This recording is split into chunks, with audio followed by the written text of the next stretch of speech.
Hangouts is live. And we'll go to this in 5, 4, 3, 2.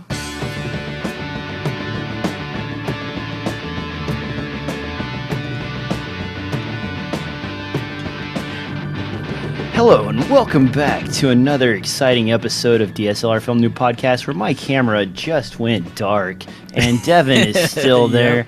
I'm still here.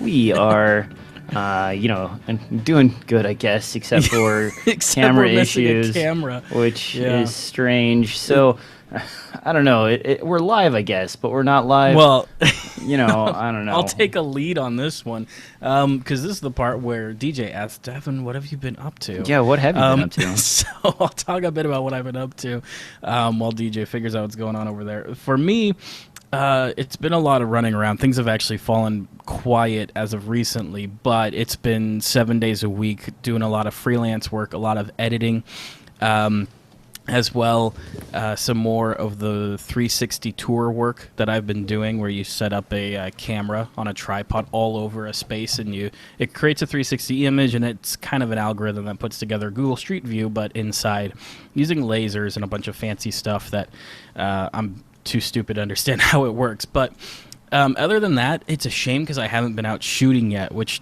has kind of made it difficult for me to pull the trigger on the GH5. I know people are currently getting their GH5s. A lot of people are very excited about it. I haven't even ordered mine yet, but I'm getting to that point maybe in the next week or two, because so far I'm liking what I see with it. Other than that, it's been just a lot of post-production and live work. I did recently start working over at the Red Bull Virtual Studio in Santa Monica, so that's been a lot of fun because those guys, that's just a fun crew to work for, over for Red Bull. So, but that's about it with me. DJ's still struggling with his camera. I'm still in the dark here. Apparently, the USB hub that I normally use to power my camera has just died, and I don't know. No more. Yeah, it's awesome. So, great. I might end up switching over to a Logitech if I could actually get it to work. So, you know what? This show is awesome. Thanks for showing up. It's off to a great start. We've been gone for a while. As you can see, we brought our A- game, which is totally us. Basically, guys, you're going to get the show notes for the rest of the show on my end, and you'll get Devin, but at least you won't have to worry about complaining about my weird, messed up, delayed audio. Yeah, that's right. Oh, man. And the thing is here is I'm actually using that camera that I love as a webcam, but I hate as an actual camera. Well, it's been getting flaky on me. My studio has been a mess. For those of you guys who don't know, the reason I've been gone, and I haven't said this on the show, but I'll let everybody know now. I did just transition from a full-time video production job to sort of a leadership role, and I can hear the hisses and boos in the background right now as people are like, what the hell, you're not going to do stuff anymore, you're just going to be a talking head. Well, unfortunately, guys, I wanted to get a better lifestyle, so I have moved away from the money portion, or moved towards the money portion and away from the art portion. And because of that, I now have to go to many meetings and attend many different events and talk a lot. So that means you see less of me. I travel quite a bit. I've been on the road for the last month, and I will be out again starting, I think, the middle of April, heading to Belize and doing some Central America stuff before I come back. So it's fun, it's exciting, but it's less video work than I'm used to. As for myself, I did actually order the GH5. I am waiting patiently for my order to ship. There is a live stream if you guys are interested on bnhphoto.com at I think 8 o'clock at night on the 29th, covering the first shipping cameras and getting everybody who's used the camera together to talk about it. So if you're interested in checking that out, that does seem like a fun event, and I will be posting some stuff on my camera once it shows up. Other than that, Devin, you about ready to get to the news? Dude, I am ready to get to the news. I love our haphazard, poorly put together show this week. So thanks if you're in the chat room. I see we have one person, so thanks for showing up. It's exciting times. We have been gone for several months, so that's all my fault. Time for the news. Time for the news. Time for the news. First up is the thing that represents me on the screen right now. Canon has decided to get into what I would consider the Zoom Q4N market. And if you're not familiar with the Zoom Q4N or you don't remember it, it was that weird Zoom H4N combined with basically a wide-angle action cam in a single box so that musicians or artists could perform, get reasonably decent audio out of a single device.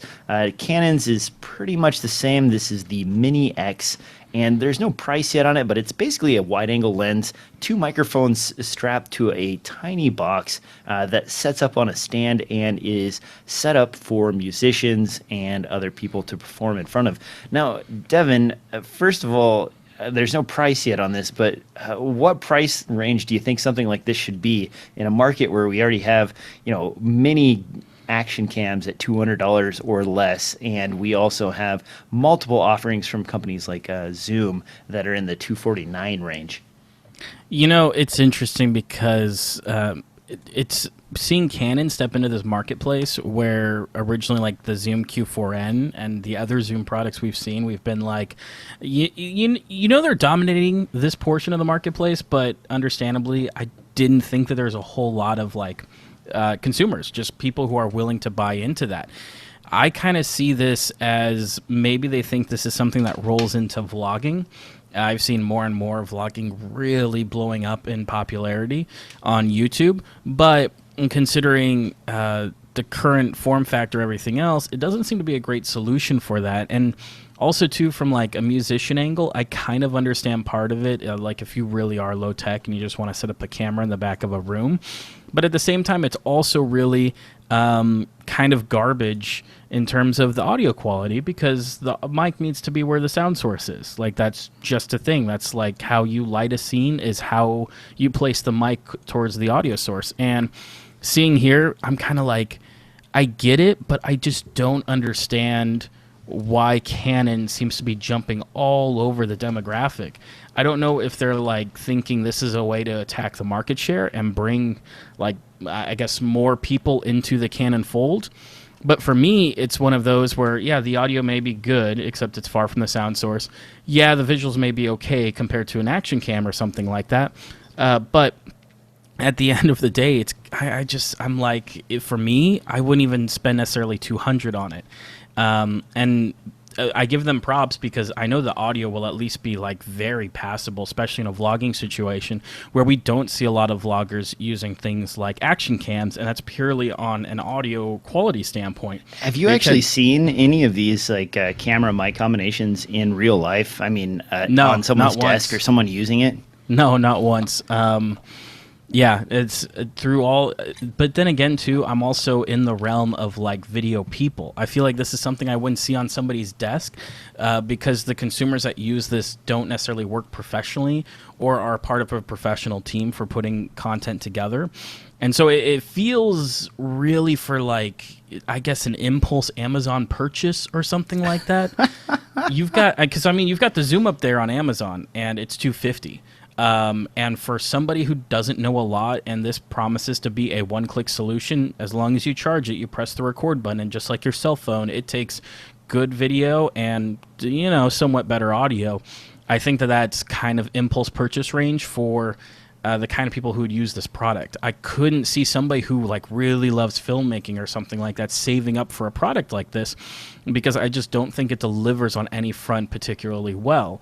But like you said, when it's a secondhand thing like a musician or something like that, I can kind of see that, but I've never seen one in the wild. But maybe Canon knows something we don't about the market and who would use it. Maybe it's not an American thing. Maybe this is like a really popular thing over in Europe or is becoming or something like that. Like I said, the vlogger's the only market I could think of that would actually want something like this. And even then, it's super limited for, what you've got going on. Now we're coming up on NAB here, and a camera like this on the lineup, to me, sort of spells lack of anything exciting for Canon coming down the line. There are rumors, and we'll get to them, about a possible Canon 6D Mark II, and of course the M6, which is sort of a smaller sibling to the M5, is being released, along with some really lackluster Rebel series cameras that are just like, meh, whatever, Canon. Do you think this NAB is going to have anything surprising from Canon, or is it all just going to be same old sort of lame crap? And, sorry, guys, if you love Canon, but Canon hasn't really impressed me in the last maybe 5 or 6 years. Sure. I think that Canon definitely isn't going to go out there and make a huge splash with anything new. I think a 6D Mark II would actually be a pretty big deal, just because I've seen the 6D still in wide use. You could argue there's better cameras out there at that price point, but when you consider the Canon glass, the full frame look, and everything else, 6D really has that cornered really well. I think overall we've seen a lot of amateurs and professionals moving towards something like the Blackmagic Ursa Mini or Sony FS or something like that. But there are still people out there who like to do short films and things like that on a 6D, and it's still a bit of a workhorse. And while there's kind of some shortcomings, if you have like an audio guy and other things like that, the shortcomings become less important to you, where solo shooters like me and several others wouldn't really consider a 6D because it's more trouble than it's worth considering what's on the market. As for the other cameras coming out like the Rebel, I think it's everything else from Canon. It's incremental improvements. It's not a whole lot of innovation. It's them just making sure they're holding on to the market share that they've got. They don't have, because what was it, last year the new 1D came out, or was it the year before? That was out for, that was kind of a splash. And then like the C300s, they've done pretty significant updates to that line. And then adding that, I think what everyone's going to be Google or like losing it over is the, what do they call it, C600 or something like that. They got some cinema thing. There's several cinema line cameras that are in the $20,000 to $40,000 range. Right. I guess you call it like the Alexa competitor or something like that. But which is an interesting factor in itself, because I don't see those in the wild either, where I will see Alexas and Alexa Minis. I don't see the Canon, and the Canon's new, but I imagine most people are going to be looking at that camera, and that's going to be the only thing interesting in the booth that they haven't seen before is that camera in person.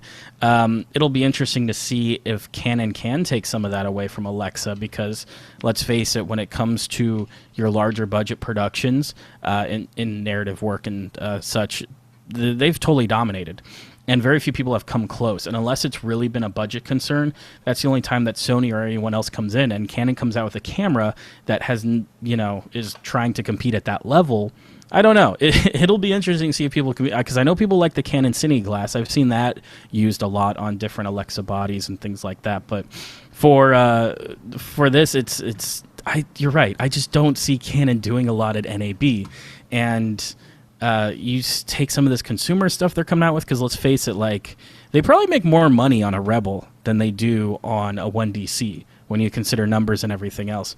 But I think in this, I don't know, right? Well, because I can't imagine they move that many units of a 1D. Now their bread and butter is probably the 5D, because I think they move so many units of 5Ds that's probably where their camera, I guess their body market, they get most of their money. But for this, it's just, I'm not terribly excited for it. A Mark II would be cool to see if they did something interesting with it, but other than that, I can't say I'm looking forward to anything from Canon this year.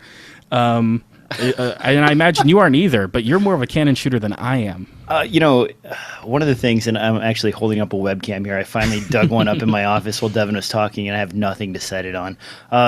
One of the things that I would be interested in is if they released, say, a 6D Mark II that had many of the features of the 5D Mark IV and had 4K shooting capabilities, and maybe they give it poor autofocus or took away the touchscreen or something like that, and they priced it in the $1,700, $1,600 range. That would make it sort of competitive to the A6500 and some of these other cameras that are out there as far as video recording, and still give you plenty of features in the full frame photo market. But Canon's kind of dumb, and they're not going to do that. There was no reason they will do that. They crippled the 5D Mark IV and took away a bunch of the features, which is really frustrating.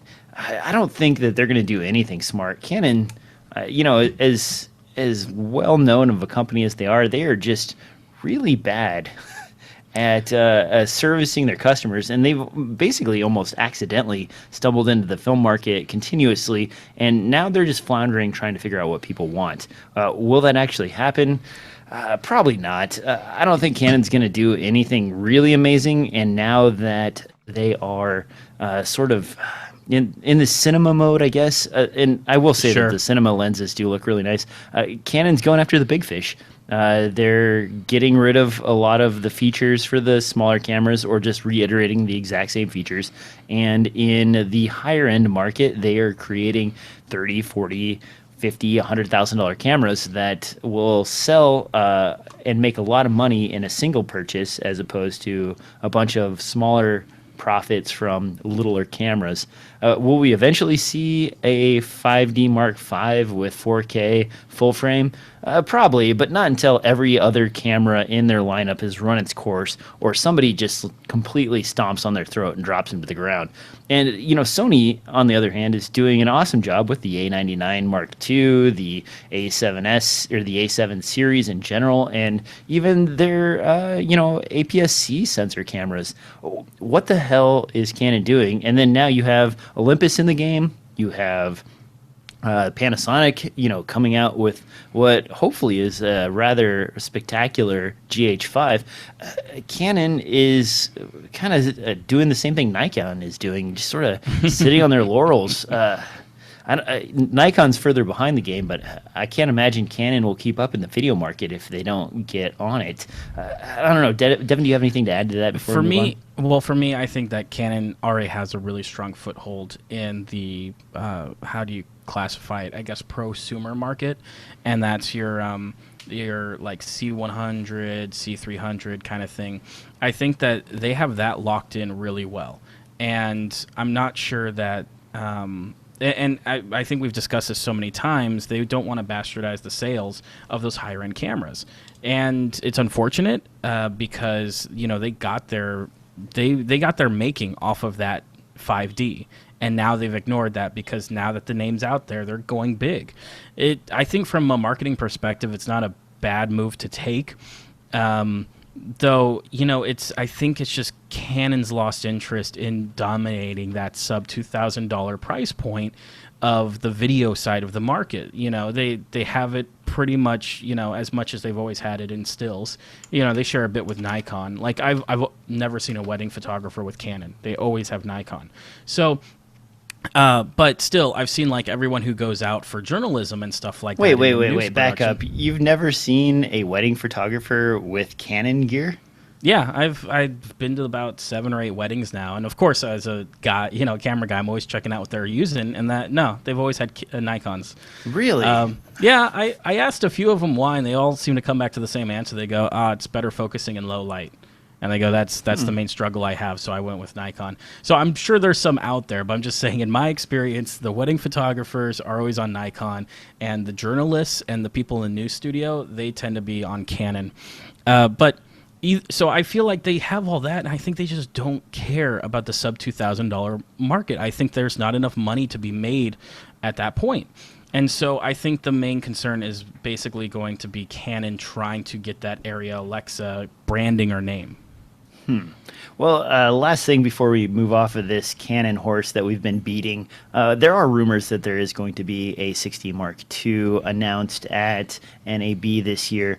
No real word yet on full specs or anything of that nature, but they do figure that we'll see maybe 5D Mark III focus features as well as a touchscreen, and probably no 4K. So if you had your hopes up for that, don't, because it's not going to happen. happen. On that same note, and I've got this in the notes too, the 5D Mark IV has seen a significant price drop. You can now pick that camera up for just $2,750. That is about, I believe, $600 or $700 shy of the original launch price. So if you want a good deal on a 5D Mark IV, there you go, guys. Brand new on eBay. Check out the link in the show notes. You know, as a person who shot on the 5D Mark IV for about 4 months, I didn't like it that much. I found it to have some great photography features, but in the video market, I was just really pissed off that I had to deal with crop sensor again, and that's because I've gotten used to the full frame look of the Sony A7S Mark II. So take that for what it is. The HD video in there is phenomenal. They've done a great job with that. I wish it had image stabilization, which it does not. And the touchscreen, you know what? I'm not going to complain. The touchscreen was actually better than I thought it would be. So there you go. The touch focus was also pretty handy. Now, if you could give me full frame, I would be much happier. But they can never give us all the specs that we want. Now, this next one's to you, Devin. You basically put in rumors of a BlackMagic pocket camera in the show notes. I know nothing of this, to be honest. I wasn't paying attention to BlackMagic's pocket camera. The pocket camera has been something that I have always poo-pooed and thought was somewhat not great. You, on the other hand, own one. I think you love it. You haven't said anything horrible about it? No. Well, it's all the shortcomings haven't gone away. There's still, of course, battery issues and everything else. But in terms of being a really cheap camera that can give you a really filmic look, it can't be beat for the price point of $1,000, considering it shoots ProRes. It doesn't need external recorders or anything like that. But you're not going to use it with audio, so that means you need an audio guy or an audio bag. And you're not going to use it without a power source because you only get like 15, 20 minutes of recording per battery. So the whole pocket part is super misleading because no matter what, you're going to bring extra stuff to go with it. Now, if you're willing to bring the extra stuff, it's a really solid performer. It's like their cinema camera, but smaller. It sucks that it's a 3X on the crop, but I've been excited about it. I've been actually looking at selling my current pocket and getting the upgraded one that does 1080p 60.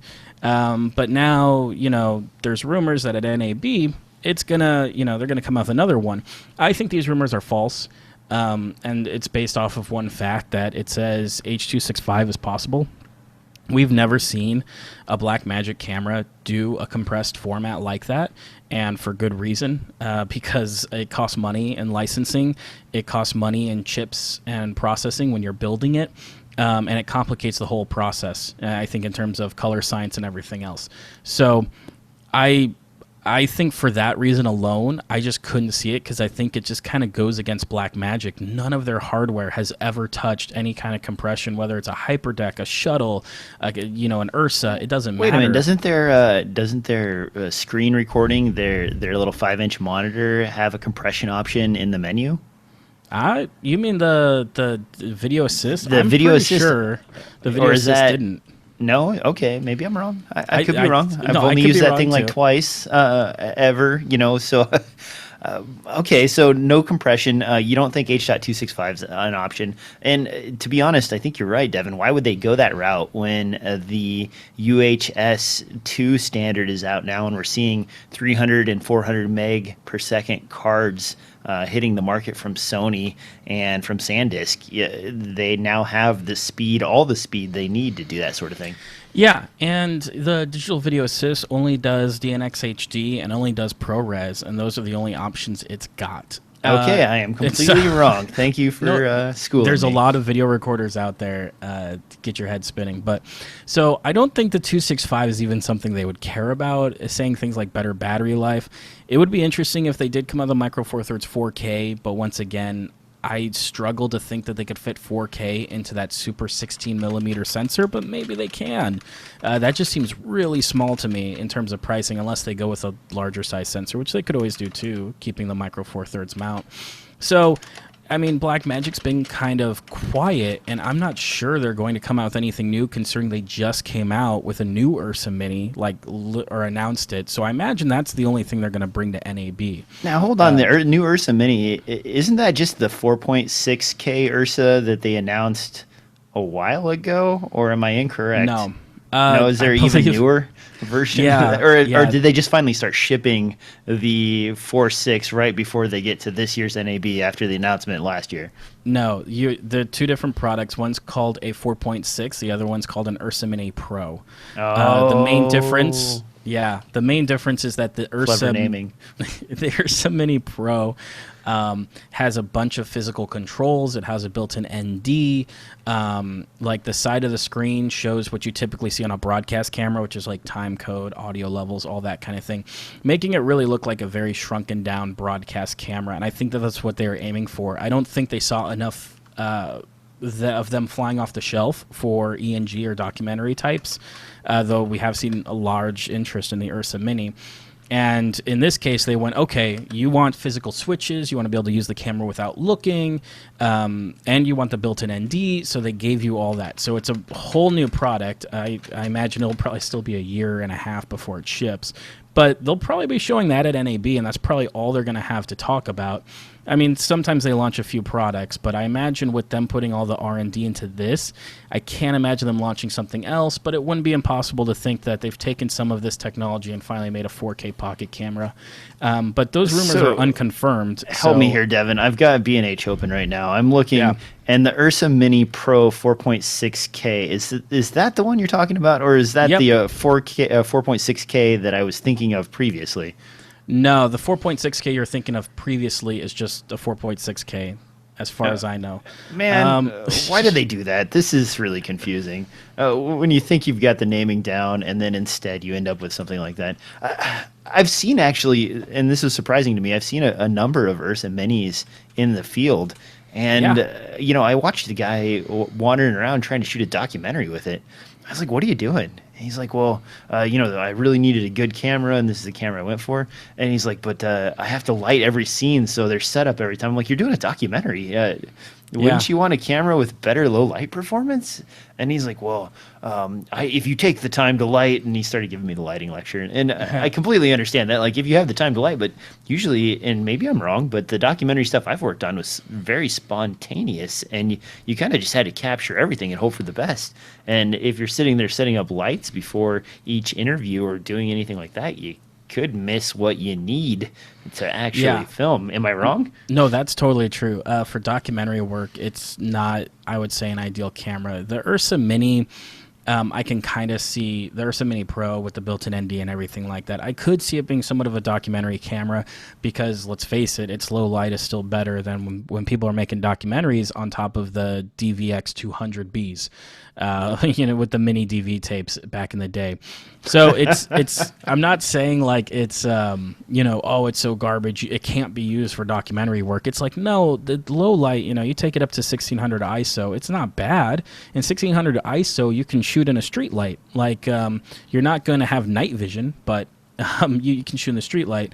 The other thing too, apparently, if I remember right, is that the 4K and the 4.6K, I think were supposed to have interchangeable mounts, and then that ended up not being a thing, or at least they didn't sell kits to do it. And the Pro, I think, will actually allow you to change mounts, as well as putting on that B4 mount, so you can use your broadcast glass, as well as the little B4 hookup, so you can power your zoom lenses for your ENG cameras. So yeah, it's a totally new model. It's $1,000 more than the 4.6K, and that $1,000 is buying you ND and all the physical switches you could want. And I think that's about it. I think they changed nothing else. They just made physical switches, a few more programmable buttons, and a record button on the outside of the camera, because I guess that was a problem before. You had to like program one of the user buttons on the outside to be a record button, and that's it. Though for some people, spending an extra $1,000 to have that built-in ND makes a huge difference. But like you said, when I think of a documentary camera, I think of cameras like the Panasonics, because sometimes you want that autofocus. I know everyone's going to cringe when I say that, but there's some times where like you're running following something and you don't have time to pull focus. Like, you just slip it into auto and hope you get, a couple seconds worth while you run alongside something happening, or you're bouncing around in the back of a car. There's a lot of times where things like autofocus totally come in handy. And that's one of those things that, like, being a DSLR shooter, I've gotten used to not having, because DJ's had experience with it. Things like the Panasonic DVX200B, like, that had great autofocus. Like, that, yeah, it did. that really worked. And because the sensor was so small, like, everything was in focus. You didn't really have to worry about it. It was easier to hit the focus too, and I'm pretty sure that worked off of a metering, right? They use like infrared light or something like that. Yeah, it was basically just, there was an IR blaster at the bottom, and it measured how far the distance was by like the reflected light off the object. And because the sensor gave you such a deep depth of field, you could basically get everything in focus. It was the same thing with the really old Canon G series and XL series cameras. I think the XL you could. It had the interchangeable lens, so you had some, like, a little bit more, but it was still such a tiny sensor. Like, everything's just in focus. Now, Devin, while we're on the documentary subject, you know what people can go out and buy today for very affordable price that would also be handy for them? If you remember, not too many years ago, only about 2 years ago, a very expensive 4K camera that also had pretty decent low light performance, I think you could get all the way up to 6400 ISO without any issue, is the Sony FS700, which has since been replaced by the FS7 and the SF5 to a lesser extent. But this bad boy, with adapters and so on, is now selling for around $2,000 with the 4K module and all of the upgrades. That is very affordable, a very formidable camera. The form factor was always kind of iffy, but hey, you know what? If 4K on a APS-C sensor is what you're going for and you want a professional style camera, guys, check the used market. There were a lot of awesome cameras out there that had still have a good spot in production today. Well, and not just that, but while you bring that up, you can even get that camera with its original Sony glass, which means it has the auto iris, the autofocus, and all those capabilities as well. Man, the price, that is so affordable. I can't believe that. Even there's some lens kits on here, fully kitted out for like $3,500. What a freaking bargain. One camera that was mentioned in the chat, and I forgot completely about it, but the XF300 series. Yes, you were absolutely right. I think that had a 1/3 inch sensor and still decent low light performance. And man, that was an easy camera to get shots. I used to do a lot of basketball stuff with that, where you basically were just at a stand with a switcher, in a control room, and you pointed your camera, and you didn't even really have to worry about focusing because everything was in focus again. That's amazing. I wish. Well, and too, these used camera guys, like, these have XLR inputs. Like, for your solo shooters, you're essentially like getting a C300 Mark II. You're getting 4K. You're getting XLR inputs, built-in NDs, and all this other stuff for the price of a C100. Like, that's a freaking bargain. And anymore, a lot of people are like, what new camera should I buy? I'm like, man, I don't know. I would check the used market and look to see what's available, because if your budget's $1,000, it can go a long ways these days just by picking up people who are on the constant upgrade cycle. And even myself, I used to buy a new camera probably 3 times a year, just maybe to mess with the new stuff or to be familiar with it when I had a new project coming, or maybe just to be like, here's what's on my equipment list so that you hire me. Now, I've been sitting on the A7S Mark II for quite a while. I'm not even getting rid of the GH4. I'm going to keep that around. The G80 or GX85 I'm using as a B camera works great, and the GH5 will be fine. I mean, I guess that is a new camera purchase, but I mean, I haven't really done anything new since the A7S Mark II, and it's met all of my needs. I've got another feature coming up here in July that I'm working on, and I'm not planning on doing any major upgrades to my camera kit and my lenses. I have kept all my Canon lenses, and if Canon comes out with something compelling, maybe I'll buy it. But at this point, every camera that's out there does a pretty decent job, and minus the BlackMagic Pocket, which is utter garbage, and you might as well just throw it down and start it on fire because it's useless. No one wants that. But even I rip on the Canon stuff that's out there, guys. even down to the old T2i, you can still get very good 1080p images out of it. So don't fret about the camera. Don't spend all your money on that. There's a lot of cool stuff out there. Speaking of cool stuff, Devin added this to the show notes, and I realized that it is coinciding with the GH5 announcement. Atmos or Atmos, or however you would like to say that, is making another Ninja product, the Ninja Inferno. I wonder how many more descriptive fighting words they can come up with in the future. But this appears to be what looks like a pretty decent monitor package with 4K recording. And the monitor itself, we've got IPS, we've got high brightness, we've got 10-bit 422 ProRes and DNx HD HR recording. HR. Ooh, I was just about to say HD. Anyway, this thing, I don't know. Devin, I've got a little rant real quick, and then I'll throw it to you. But sure. Basically, what I want to say about BlackMagic, or not BlackMagic, I'm sorry, about Atmos is they make great products. Their screens are getting way better than they used to. From the original Ninja to today, like the screens are basically a completely usable screen. But man, they go through batteries. And they use freaking huge batteries.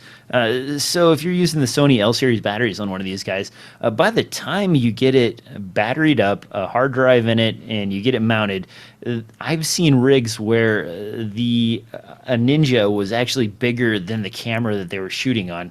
And it gets to this point where you're like, is this useful? And I understand, yes, better color capture, everything else, blah, blah, blah. But in the end, a lot of times, even when I did use the Ninja to record in tangent or in tandem with my camera, it was easier to just grab the footage off the camera because it took up less space. It was already compressed. We weren't aiming for something crazy, high bit rate. Bam, done. The only time I ever reach for my Ninja these days is if I need to do green screen. But other than that, no freaking reason at all for me. Devin, now that I've complained a little bit about the large size of these and the batteries and everything else, what's the plus size here? There's a few. For one thing, when it comes to editing, H.264 is still really sluggish if you're on anything except for like Final Cut Pro. What? I've seen it sluggish on DaVinci Resolve. It's sluggish on Premiere. I know you don't have that much of a problem, but I've used big Avid systems that are sluggish on H.264. It's just there isn't a fantastic implementation except for like Final Cut, which they're just taking advantage of Intel's How quick sync old technology. the computers are we talking? Because I'm running a 3-year-old Pentium 4790K. I guess I have a Titan X, whatever the latest Pascal or something is. So I guess it's that regard. But I haven't had 462 problems in probably like 5 or 6 or 7 years, probably 5 or 6 years at least. I haven't had any problems with it, ne'er say, but when it comes to like we would be doing broadcast news and we need to edit quickly, scrubbing the timeline, just having that be immediately responsive is like a huge thing that speeds up my workflow. And H.264 is not responsive when you scrub the timeline. It plays fine, and you can, we would have systems with 6700Ks in them and stuff like that. It's not a matter of like using CPU cycles because we weren't maxing CPU, we weren't maxing I/O. It's just a matter of like, in order to determine what the frame is, it's got to jump forward and backward B-frames and everything else to pull together what you're doing. So scrubbing the timeline just sucks. And that's why it just made sense in several production workflows I've been in to do something like a ProRes, because the renders are super fast to come out of a file because there's very little, you don't have to read the compression. And so like when you stack all that stuff up, it's just like, okay, we have to spend more money on data, but we'll be able to edit faster and more efficiently. Now, for being a solo shooter like myself, I'm totally in your shoes when it comes to that, because I'm like, yeah, I'm just going to grab this like little 64 gig SD card, shoot a day's worth of footage, load it, and then especially too if you're not going to spend more than 10 minutes color correcting it, then yeah, why spend all the extra space on it? And then of course you want to store it, you never want to delete anything, so then you're like trying to store these giant files. It doesn't make sense. So if I was working on a short film project or a feature film project where it's like, yeah, we're going to spend $20,000 on color, then okay, yeah, let's like go all the way, 10-bit, 422 at least, something like that. But you're right. Most of the time, like if your end distribution is YouTube, it's all going to be crunched down to 8-bit. Yes, going 10-bit to 8-bit is kind of nice, but it's for me, it's not essential, and it's not a make it or break it kind of situation like a lot of people think it is. So there's certain workflows where this totally makes sense because it's like, oh, I can use this camera in this workflow. Other times where it doesn't make any sense. And I think too, like with a GH5 doing 10-bit, everyone's arguing about that, and it's like, come on guys, it's, you know, it doesn't make that much of a difference. You know, I guess maybe I'm doing something right and I don't realize it, but I haven't had any scrubbing issues. I've had timelines that are, you know, an hour and a half long with hundreds of assets, including audio, video, and so on, and I can scrub through them without much issue. I do, when I'm doing a lot of scrubbing, set my playback rate to half resolution. I don't know, is that a... Is that the reason that I get good scrubbing? Because I haven't had any problems. Like it's pretty much instantaneous for me. Because we brought this up before, so let me make it more like numerical. For me, the difference is even on a high-end system. Let's say I scrub, you know, just a simple clipping of footage. If I spend 1 second scrubbing on an H.264 composition, I'll end up with like, I don't know, 2 or 3 frames per second. And for a lot of people, the scrubbing at that speed isn't a big deal. But then when I use something like ProRes or DNX HD or something like that, when I scrub, I'll get 30 frames a second as I scrub. Like it'll just update that fast that, you know, I can see exactly where I'm putting the cursor head. I don't have to nudge it anywhere to make it happen. So that's kind of the difference. It's a very small thing. And like I said, for most editors, unless you're really moving fast because you're under the gun and this needs to hit, you know, the news or something like that, that doesn't matter. Like scrubbing performance, hey, it updates when it gets there. It's not a big deal. But that's kind of what I'm talking about. Okay, when I say that's scrubbing true. Performance. I can tell you that I will scrub to the general region and then arrow back and forth until I get to the spot I'm looking for. Right. And I guess I never really paid attention to that. So well, and you win this round, Devin. Well, and that's not a CPU bottleneck or anything like that. That's just the way the algorithm works with the software, and lots of software has that problem, minus Final Cut. But I think Final Cut's doing background proxies, I believe, as well as I know they're using Intel QuickSync, which means the CPU's using the cache in order to like get that data going, so it goes a lot faster than like using CUDA, where it has to go across the PCI Express lanes. There is one question in the chat about the storage application, or the storage that we use for our media. And Devin, I don't know what you're doing right now, so do you have anything specific that you want to talk about? Otherwise, I've got a few things going on here. Sure. I think for most people who aren't tech savvy, I need to like add this to the notes because I feel like we're gonna at least talk for 5 minutes about it. Unfortunately, right? Because that's what it always goes super nerd. For people who are tech savvy, who really understand computers, IT, and all that kind of stuff, I've actually set up I got an Asus server motherboard. It's kind of not the right size for ITX, but I forced it into an ITX case. But it has an option called IPMI, which literally means you have remote control of the BIOS, like the whole system. It's what server admins use to access the physical hardware, where you can physically power up and power down a machine, whether or not the operating system is responding or doing what you want it to. So I do that so I can run things completely headless. And then on top of that, lately, I've been really a fan of... I know a lot of people say FreeNAS. For me, FreeNAS is just too complicated. Why do you need to like have the CPU handle what a storage controller normally does? I know there's reasons for it. I'm just saying for storage, I don't. So I know he loves his FreeNAS. Here. He's making faces because he loves his FreeNAS. I actually just went with unRaid.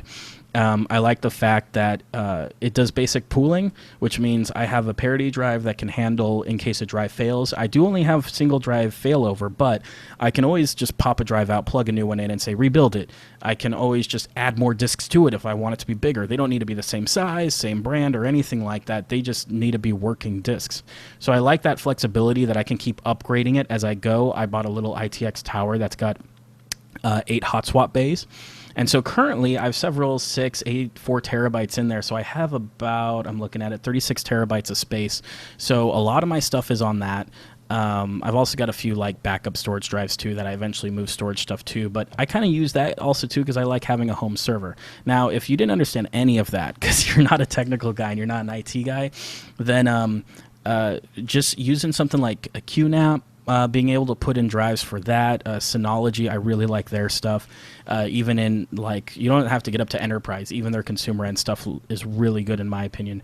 So Synology stuff is good. I know Western Digital, a few other ones do it as well, I guess if they're on sale or something like that. But one of those, because, I mean, gosh, 4K footage, it starts taking up a lot of space. I'm actually a little ghetto, but not extremely ghetto these days. I have two 1 terabyte SSDs in my main system for projects that I'm working on immediately. Those get transferred right over to a Drobo that is a 4x4 terabyte setup that's USB 3.0. It's I think the latest. Drobo's awesome. Yeah, it's the latest 4-bay version. I used to have a FreeNAS in here as well, but it's so much easier to just do this and plug it in and like have it set up, and it's virtually painless. Then for long-term storage, I have a 48 terabyte FreeNAS server down in the basement that keeps everything. But I wouldn't recommend editing off of a FreeNAS server unless you have bonded gigabit coming up from your FreeNAS to a switch that can handle that, and then to your editing bay, because you're bottlenecked by network speeds, and it can be kind of a hassle, especially if you're doing anything data intensive or you're accessing multiple clips simultaneously. The Drobo itself, with USB 3.0, if I'm not editing a huge project or my timeline doesn't have a bunch of stuff, I can generally actually work off of that without huge lag issues, but my timeline will start to not be as responsive as I like. So I generally move everything over to my SSDs on my main system for editing, and I move it right back to my Drobo for short-term storage. That way it's always in two spots, and then I use, I think it's synctoy or ToySync by Microsoft, which is a really simple select and point at two folders, click a button, and it automatically determines any changes that have been made to one folder and updates it to the other folder. For those of you who've worked with Windows for a long time, it's very similar to the old briefcase application that used to be available. It's one click, it's painless, and you do that at the beginning of a project and at the end of each edit, and you always have the latest and greatest on both of those drives. And you just set whatever you're editing on to be the primary and your backup to be the Drobo. Super simple, super easy. It's a little lame, like it's not doing it on the fly, but I had something doing it on the fly, and occasionally it would corrupt edit files, which is super annoying. No bueno. And it doesn't know that you're editing with that file at the time, and there's updates being saved to the file, but it's always trying to update to the Drobo. So I gave up on that and just do a manual sync at the end and the beginning of each project. So yeah, and because there's a few comments here. Look, if you're a solo editor, you're like a solo shooter editor, whatever. You got 10 gig in your house? Oh, man. I really don't. I wouldn't say to bother with network storage or anything like that. It makes so much more sense to just put the drives in your computer and edit off of them. Because when you consider, when we talk about our network solutions, minus if you've got some kind of 10 gigabit in your house, network solutions only go up to 100 megabytes a second. Even your run-of-the-mill 3 terabyte, 4 terabyte hard drives from Best Buy will do 150 to 200 megabytes a second. So you're going to severely bottleneck that if you turn it into some kind of server. For me personally, I don't edit off of my server, which is why I don't need the speeds. I have 4 2 or 3 terabyte drives in a RAID 10, which gives me around 300 or 400 megabytes a second, and that's for the big projects. And then usually what I'm editing off of is 2 512 SSDs in a RAID 0. What I do to protect all of RAID that... 0? Oh man, yeah. Devin. My 2 1 terabytes are at least mirrored, Yeah, well, if you can afford it. For me, the way that I work on protecting that, I prefer a software called SyncBack. Everyone, you can develop your own solutions, and this isn't a sponsorship or anything, but I like SyncBack, and SyncBack has done a great job of like checking when files are done being written to and then copying them over, or you can schedule them to say once a night, I want you to make this a backup. It can sync files anyways. It can keep 2 directories in sync. It can just do a backup. So I have it set up to do a backup. So even if I delete files off of my RAID or something like that, they don't get deleted off of my server. So I can always go and pull those when I need to. And actually, I have 3 backups on top of that, because that 1 terabyte RAIDed drive is mirrored using a software called Rezillo, which used to be called Sync, based off of BitTorrent Sync. And that will sync with my laptop for editing, which has a 1 terabyte SSD, and will also sync back with my server. So for active projects, I actually have a 1 terabyte synced system across 3 different devices, just to make sure if something happens, I can jump to another device and start editing right away, or pull in another device and pull the files onto it and start editing. But when it comes to me, since I'm a solo editor, I don't need to edit off of a network device, because I'm the only one going to be accessing it. So why not just edit straight off the machine, where it costs nothing to get all that speed and performance? Well, so I didn't know this, but there's a couple of comments in the chat that Panasonic is discontinuing their camera line, their video camera line, their camcorder line. I could see it. I mean, when was the last time someone bought a video camera? I mean, even Canon, I feel like, has been feeling the struggle with that. Everyone's using cell phones, and I feel like mom and dad used to be the only people buying camcorders, because a lot of video people went over to DSLRs, or they went to higher-end prosumer cameras. So I feel like consumer-end camcorders, they're just overpopulated with tons of brands that, JVC, Panasonic, Canon, they're all making camcorders, and I feel like none of them are selling any. And Jeff, in the chat room, post a link, man. We would definitely like to check that out. I believe it. I haven't read anything about that, but it makes sense. So one of the things that's happening now, and I do see it in the people I work with, they have the cell phone, like you mentioned, and then they have this desire for one pro product to do video or to take pictures of their kids, or to do family stuff. Sure. And so they skip that entire intermediary line of point and shoot video cameras. They skip the like point and shoot stills cameras, all those things in between, and they go straight from cell phone to a mid-range DSLR or Micro Four Thirds camera. And a lot of the people that are moving to the Micro Four Thirds are actually moving to the last 3 I talked to, Pin F. And I was like, well, why are you doing that? Well, I want to move to a better camera, and I want it to look really cool. And that looks really cool, and I'm moving to a better camera. And, you facepalm, and then you think about it, and you're like, well, okay, these guys want a tool that sort of does everything. It takes pictures, does video, and has a flippy screen. And they want something that's also stylish, and the stylish portion has won them over, and now they're doing that. So then everything in between is sort of like, who cares? Now, I will say that the ease of use in some of these point and shoot video cameras, these camcorders, does make it, I don't want to say idiot proof, but definitely a lot safer to hand off for behind the scenes. I still, to this day, have an XA 20 or 25 from Canon, which is Devin, you remember the one. It's basically, it's a beefy camcorder with a handle on top and XLR inputs. And it's the camera I hand to people when I'm on set to do behind the scenes stuff, because it's got one button, it's got a screen that's really easy to use, it's got touch focus, a rocker to zoom in and out, and any child could grab that and operate it without screwing up.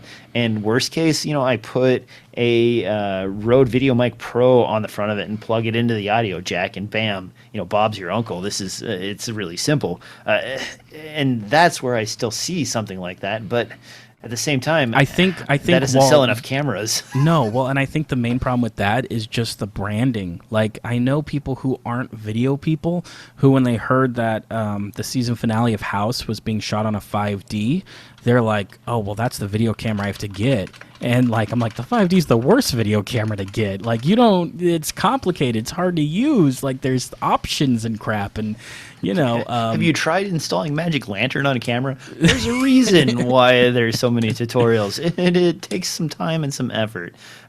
Yeah, you're right. And then I don't know if you saw the video, but it's pretty funny. There's a little like Lego short film that's floating around on a lot of the camera blogs right now, and it's coming to the set with the right camera, and the director is like, "Oh, good, you got the latest red weapon, and we're really excited that you spent all this money and blew most of our budget on it. Now, can you give me that like sort of wobbly in and out of focus look that you get from a like a Canon 5D Mark IV?" And you're like, "What?"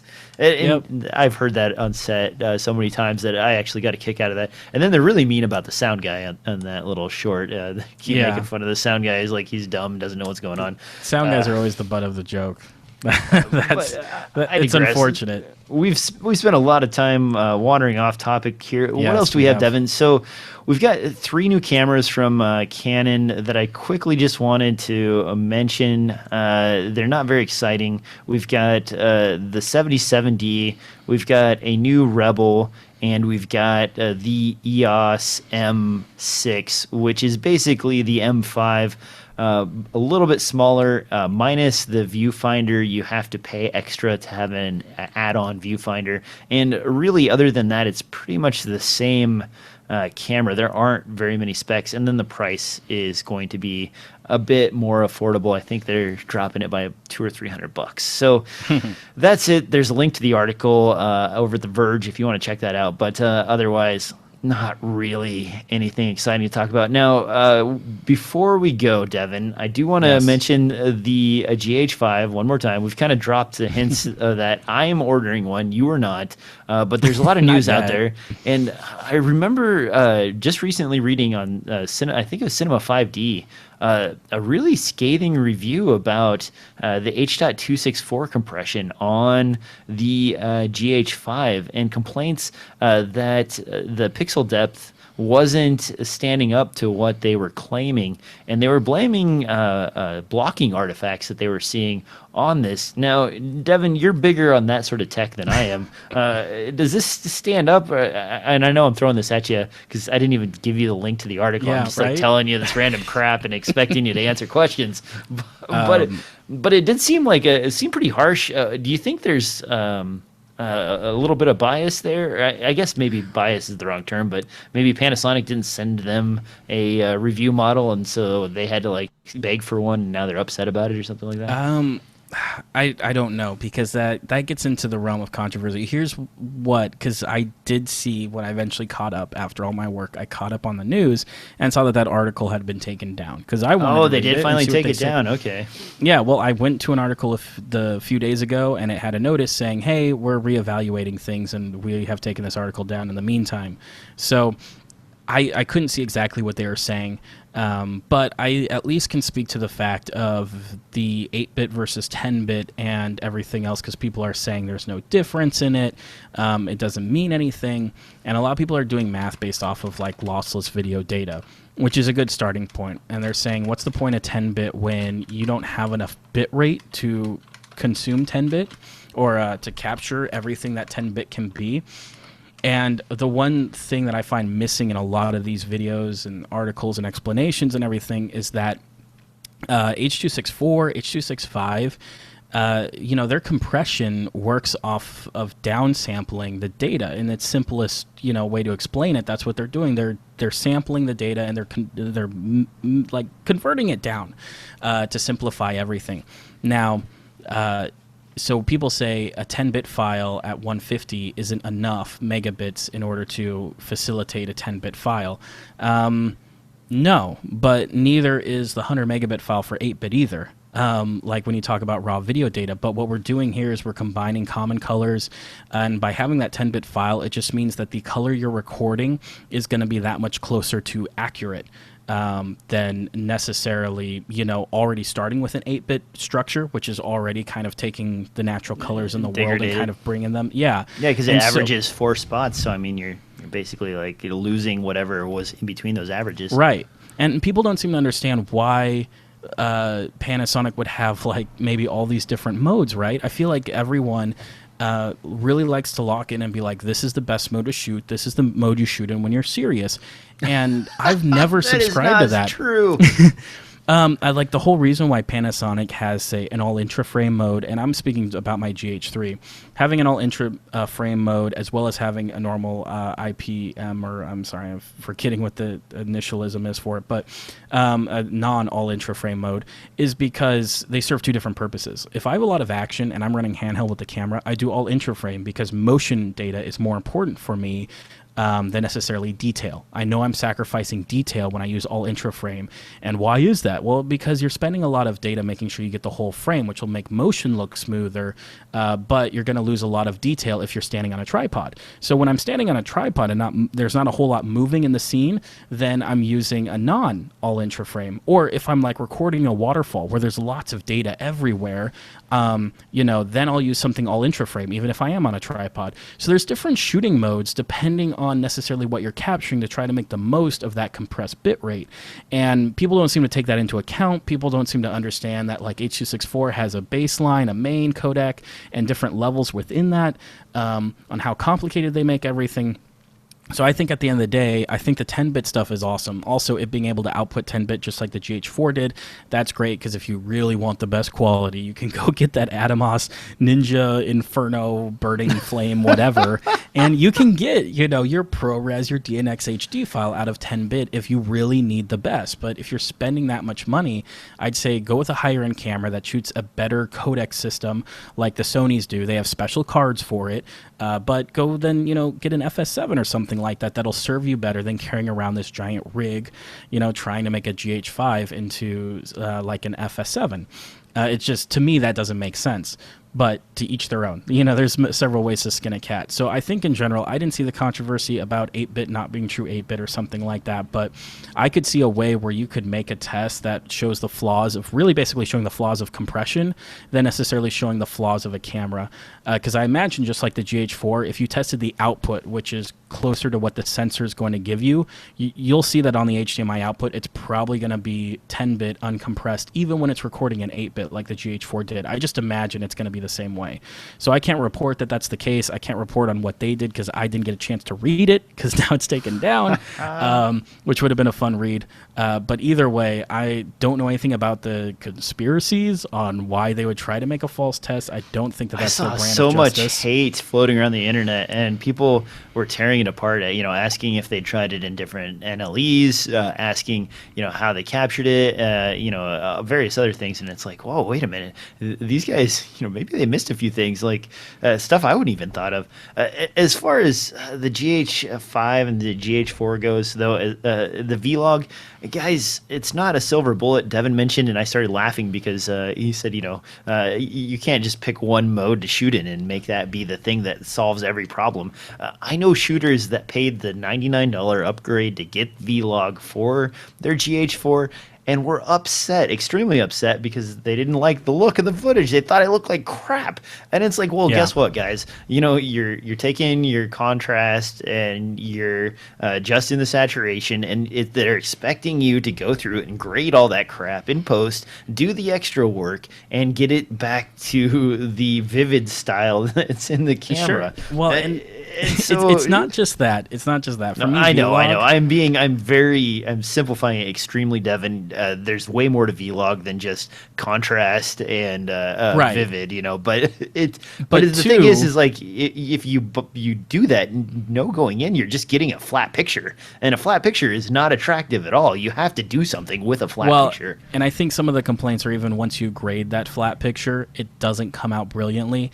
And I think that, I forget who it was, but I was listening to a DP talking about, maybe it was shooting flat on a Sony or something like that, but he brought up brilliantly that like if you're recording to an 8-bit file, flat is like using a very small chunk of the data that's there. Like it's not recording a lot of color data, and that's because it's so flat, and then it's 8-bit on top of that. So it's really hard to come up with a really great image out of that. Now, then why shoot flat if you're not going to record it internally? And I saw him do things like where he was doing interior car scenes. He would shoot flat because it's a high contrast scene, and he's just trying to get the full dynamic range of the sensor to make a more usable image. But then when he wasn't shooting like out in a car scene where you've got super bright outside and the shade inside of the car, and he was just shooting outdoors, he went back to a normal picture profile because he's going to get more color data that way, as well as just more contrast and more detail that way out of the image even after grading. So he would pick back and forth. I mean, if you really want a silver bullet, I've seen guys who then run vlog and run an external recorder and then grade the hell out of it. And if you do that, I'm sure you'll get magnificent images, which I hope you would after all that hard work. But for a lot of us, it's like, if our end result's going to end up on YouTube or it's going to end up on Vimeo or something like that, it's really hard to justify that much time for the little bit extra that you get. And for some people, it's totally justified. After all, Marquise Brown or whatever, MKBHD, he shoots on a red weapon at 8K to then upload 4K, or I think maybe YouTube supports 8K now. I think they support 8K. To upload 8K to YouTube, like, that's insane. That's an insane amount of work considering no one has an 8K TV or anything close to it. But for him, it's justified because he wants to be the absolute best. And the rendering times, Jesus. Oh yeah, cheese and rice, man. That's well, out of and control. he's a Final Cut Pro guy, so all he has is a MacBook Pro because that's the most powerful thing they have. They haven't updated their trash can yet. Oh, that's so bad. Oh man. Yeah. Okay, last thing, there's a few questions in the chat room about lenses. The 12 to 35 is Panasonic's zoom that Devin owns, and I own the Olympus 12 to 40. There are pros and cons to both of them. Devin, can you speak to the 12 to 35? I know it's lighter, skinnier, and less beefy, but what's great about it? You're getting that. I think all the Panasonic glass is super sharp. I've really enjoyed. It resolves a lot of detail. It's a very contrasty lens. If you're looking for kind of a filmic looking lens, it's not ideal. Documentary work and ENG news work, it's a great lens because it really pops. It really works well. Even I've seen it on 4K. What you don't get is like, there's a little bit of breathing. You've got a wire focus ring, so it like repeatable focus isn't really a thing on that lens. But that being said, the image stabilization works really great on it. I can't wait to see what it does on a GH5.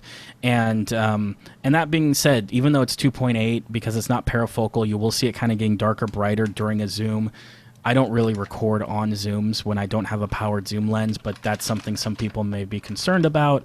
But all in all, I ended up getting mine used for I think like $600, maybe $550, and so at that price, I was like, "This is totally worth it." This has They're down to $475, man. Nice. Yeah, so it is a good buy. On the reverse side, I have the Olympus 12 to 40. Pretty much the same things Devin said. Great lens. Olympus does a good job. I felt like the image quality out of the 12 to 40 was a little bit crisper, and when you zoom, you do not get any darkening like you do on the 12 to 35. Build quality is enormously better. It's all metal. The focus ring is not fly-by-wire. It is a solid click-in, click-out focus ring.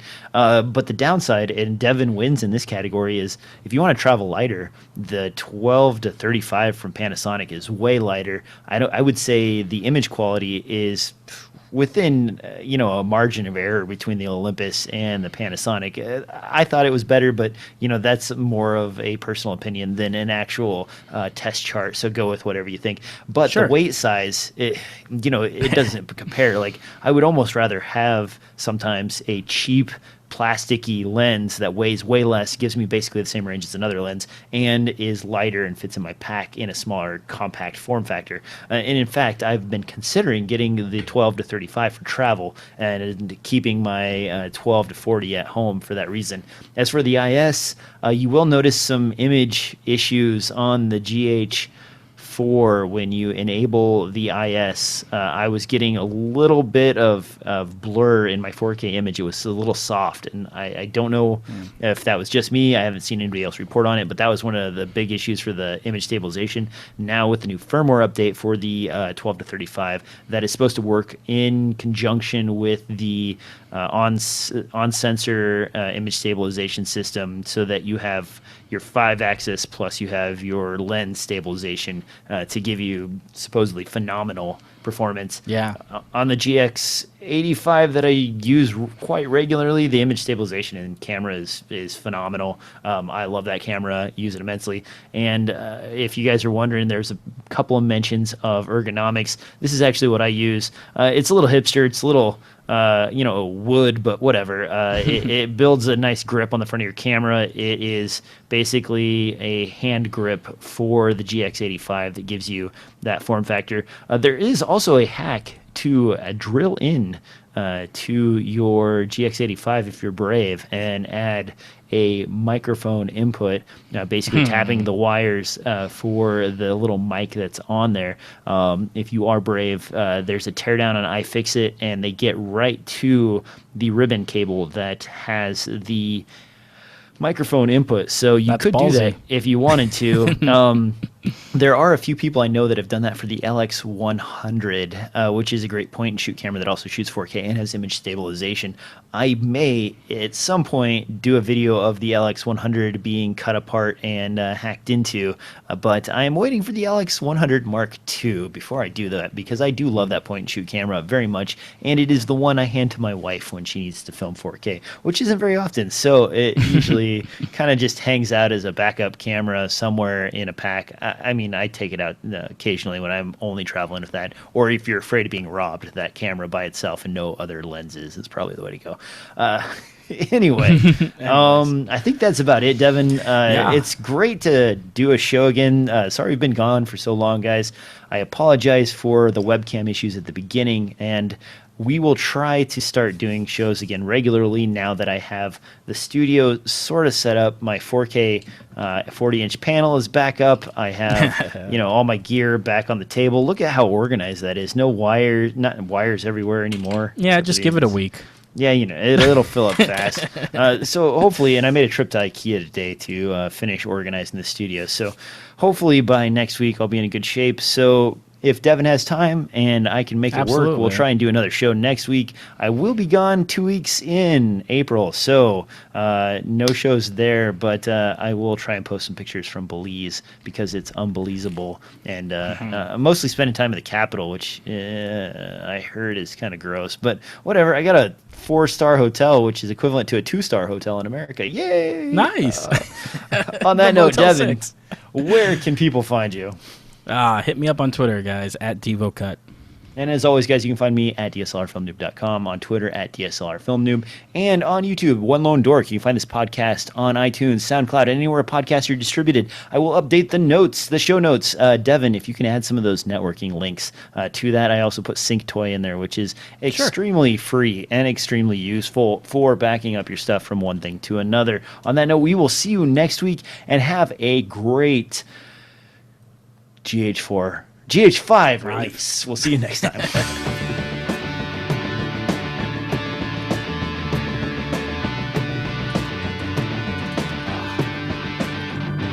The moment you realize that you couldn't remember whether it's a 4 or a 5. Boy. I remember my first day. We should, if you have time later on in the week, maybe a special just GH5 hands-on. We can go through a few of the menus and whatever.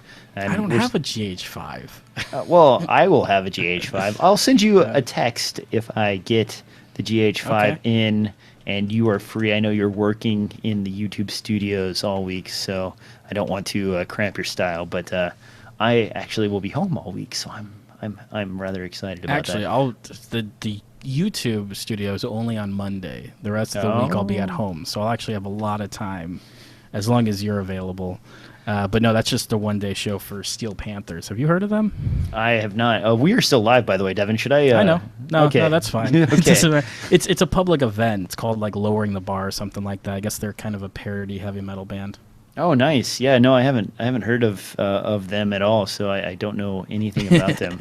I have a code for the YouTube studios. Once you hit like a certain number, they send it to you, and they're like, "Hey, here you go," in case you want to go in. But I don't live near one. I've never lived near one. Supposedly, sometime in the future, they'll be adding one to Portland, but I don't know if that'll ever happen. I don't know. They denied my entry. Oh, I tried really? getting there. Yeah. Well, apparently, because through the DSLR film noob, I was like, hey, I want to check out the place. They've like closed down applications till May for some reason. I applied way back in August, and they're like, oh, I must have slipped through, but you can't apply till like after May. I'm like, oh, okay. Oh, dang. I'm sorry, Devin. Nah, no I've always worries. wanted to take a tour of it, but I've never like pulled my YouTube card and gone in. Right. So I don't even know like what the protocol would be. Like, hi, I'm DJ. Can I come in? Oh Right. yeah, we know you. You're that low tier YouTuber who talks Well, about camera equipment. what's funny too, I don't know if there was an event going on or if it's just their like protocol, but I wasn't even allowed in the building when I came there because I was in the area doing another gig, and I was like, oh, it's down the street. I'll run over there. So I run over there, being like, hey, I'm with this, and I want to like get some more information and check the place out. She's like, okay, I'll be right out, and then like she just talked to me outside and handed me a few flyers. I was like, okay, have a great day, and like went back inside. I'm like, what? I don't even get to go to the Whoa. lobby. What? So One question in the chat before I hit the stop on this, and then I'm going to go downstairs and help my wife assemble IKEA furniture. There's a question about the LX100 and whether it'd be a good GoPro replacement. I would say as long as you don't mind destroying a camera that you would put in the place of a GoPro, that's fairly expensive. I think you can get the LX100 for around the same price as a Hero 5 Black yeah, like Edition. 500, 600, Yeah, something like that. 400, I think, 450. It's been out Okay. for a while, so they're not as expensive as you would think. The image quality is far superior to a GoPro. Size-wise, they're pretty small, easy to mount, and the image stabilization and video quality is top-notch. If you do get one, just make sure if you're shooting in 4K, I've got a tutorial on DSLRfilmnoob.com that walks you through all the steps of setting it up properly. If you do that, then when you go to video mode, you won't get any of the weird things. And the camera defaults to like a strange aspect ratio that's 4:3. It does some other weird stuff, and you have to go through the menu and set those things up in order to get it to do video correctly. And I don't know why that is, why Panasonic chose to do it that way, but you just have to go through the menu and change, I think, like 6 items or 7 items, and then you're good to go. And Devin's making a Cool. face right now, like you didn't know about that. It's a pain in the ass. Like, No, I didn't. why would you do that to your You camera? said- You like make it. You said poorly. nothing but good things about that camera. I did, and I do still believe all of them. The only thing that's irritating is that when you get it, it is not set up. So okay. you have, I mean, and they, to Panasonic's defense, they did set the video mode up for someone who is more of an amateur video shooter. So that it's like auto ISO, auto aperture, and some focus things and some other bits that are just kind of strange. And once you go through it, then you'll have normal aperture control, normal ISO control. You'll have one button to start and stop recording, and you just click over to the video mode. And in fact, there are 3 user presets in there.